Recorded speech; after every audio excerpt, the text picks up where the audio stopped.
The best thing that can happen to Sacramento, make it a modern city to have all the old buildings torn down. Well, I think it's a good idea that they're tearing most of them down, although it would be nice to leave some of them up, more the historical ones. Yes, I do believe the historical buildings in the West End Sacramento should be preserved for the posterity of our children so that they will know the early history of California, which is a romantic state. In the decades following World War II, redevelopment changed the face of cities all across America. During that time, Sacramento underwent an especially dramatic transformation. A large portion of the central city known as the West End was widely considered to be among the largest slums in the western United States.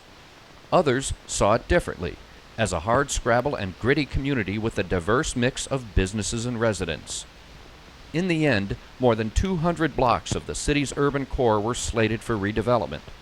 During the 1950s and 60s, hundreds of structures were demolished, thousands of citizens were uprooted, and millions of federal dollars poured into Sacramento, all earmarked for redevelopment. Sacramento Redevelopment Agency was created by the City Council of Sacramento in December of 1950. It was developed and created by that council for the purpose of taking advantage of federal laws and appropriations, enabling cities who so desired to clear slums and to redevelop areas that were depressed economically and socially. The present executive director, a well-trained man, is Mr. Jerome Lipp. Redevelopment entails to us more than the mere clearance and the replacement of old, depreciated buildings with new structures. By effective planning, making all of these investments an integral part of an overall comprehensive development, we are going to have a much finer Sacramento and capital city. On January 29, 1957, the symbolic beginning of redevelopment in Sacramento's West End commenced. California Governor Goodwin Knight controlled the crane as a two-story Victorian at 526 Capitol Avenue came down, and the massive Capitol Mall project was underway. Financing of the Capitol Mall project represents an $11 million investment. We will recover from the sale of cleared land about $5 million, leaving us then with a deficit of $6 million. Two-thirds of the $6 million, or $4 million, the federal government pays for with an outright grant to this agency.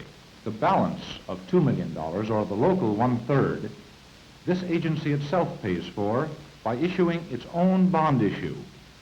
And this bond issue is secured only by the increase in tax revenue that will flow from this project area when the new buildings are in place.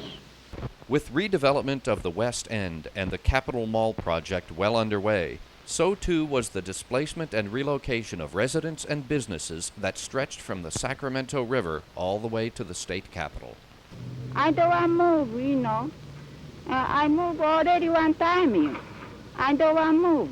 I'm glad that they're tearing down the buildings and making a better place. And no slums should be here in America. It all should be a great America. And I don't want nobody to be laying out in the streets. I am for it and against it. I'm against it, of course, because there's so many people, they lost their business, been here for so many years. And I'm for it for the benefit of the city of Sacramento.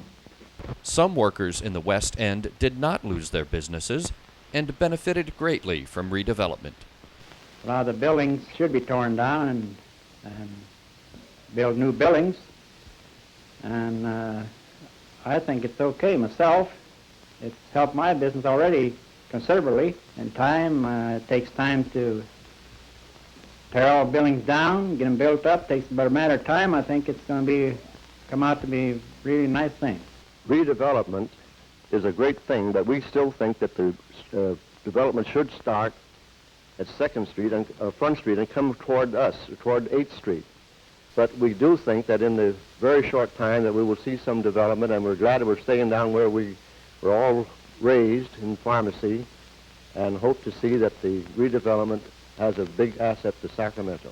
In addition to the Sacramento Redevelopment Agency, many other state and local entities played major roles in deciding how to reshape the city, including the California Division of Highways.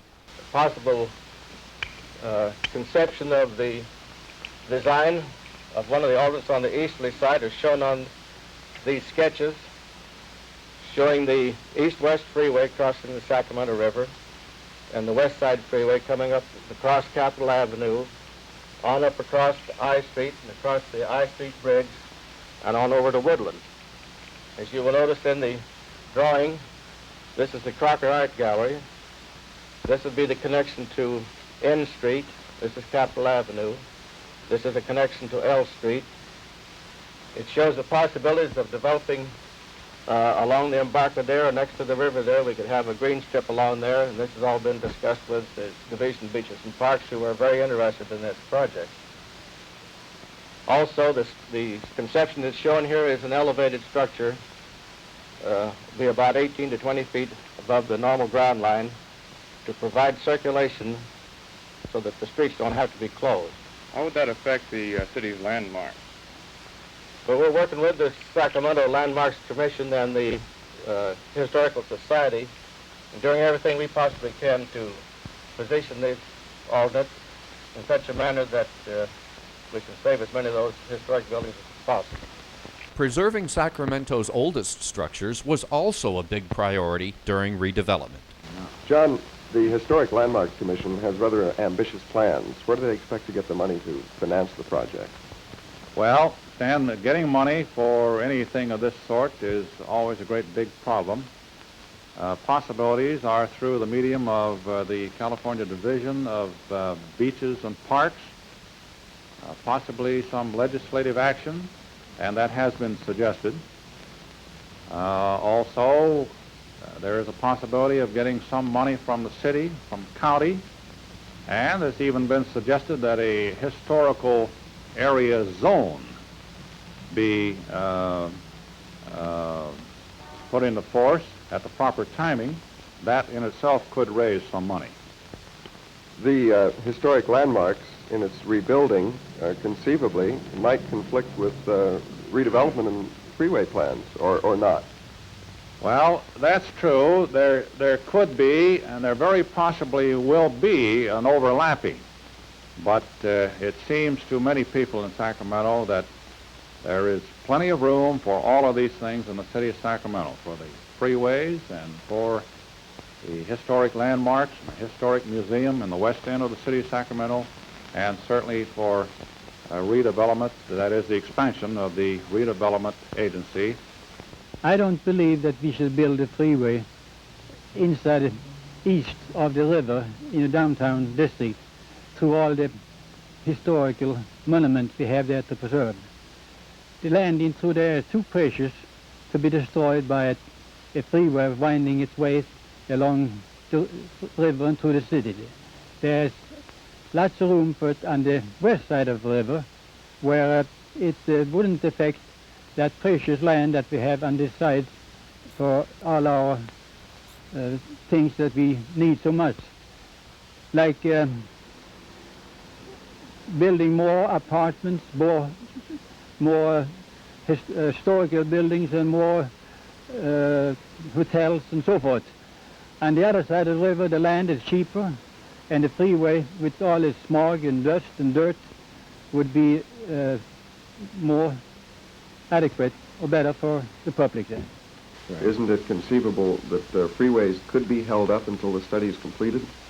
Well, conceivably, yes, but it's one of the early conclusions we're going to ask the consultant is to determine freeway routes so that we won't be in a position of holding up the state. Well, if freeways are held up, doesn't this mean that redevelopment might suffer some delay also? Well, we don't think it'll be that long, and the amount of activity in the redevelopment agency, I think they're more, the developers are more interested in the proposal that we're in motion determining these routes. And I can't see where it'd be a great conflict for redevelopment at all. Redevelopment in Sacramento would continue for another decade, facing numerous challenges and hurdles along the way. But back in 1959, City officials and community leaders were more than pleased with the progress to that point. Redevelopment in Sacramento has had a very fine effect, particularly in regards to crime, health, and fire protection. There's no doubt that with redevelopment, we will have a reduction in the incidence of crime in the entire city of Sacramento. Definitely. Fire tragedies will be eliminated, and the city will have a great benefit from this wonderful project. Overall, it's very reasonable to think that the people of Sacramento will be more than repaid by redevelopment. We are currently in the process of converting a slum and blighted area into a valuable new integral part of our downtown. In the background, you can see construction underway on this $6.5 million office building. Across the street, the first section of what will be several hundred new apartments is well advanced. Negotiations are underway, and architectural studies are also well advanced for other major developments. We are fortunate in having available to us some of the leading architectural talents of the nation, all devoted to the objective of providing a healthier and sounder base for our future and healthier growth.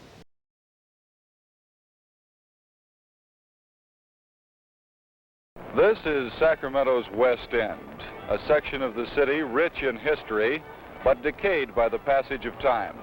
Much of the old city is gone now, cleared away by the massive clearing effort by the Sacramento Redevelopment Agency. KCRA News has been following this story since the first brick in the first building was toppled in 1957. And we shall continue to follow this story until the day comes when Sacramento's West End is the pride of the city. Soon a new mall development will join Macy's on K Street. A Capitol Mall extending to the river, restoration of the historic Embarcadero, and a new freeway cutting through 2nd Street, now infested with human blight. Sacramento's face is changing, and not in the West End alone. On virtually every block, years of progress are evident.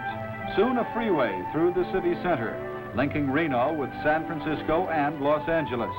As the work moves toward the day in 1967 when the freeway complex will be completed, KCRA News continues to report the progress on behalf of motorists. All of these stories deserve the special consideration that we hope to be able to give them. In addition, there are the day-to-day stories, the fires, the speeches, and others of continued merit we hope to be able to cover and bring to you in the weeks and months to come on KCRA News.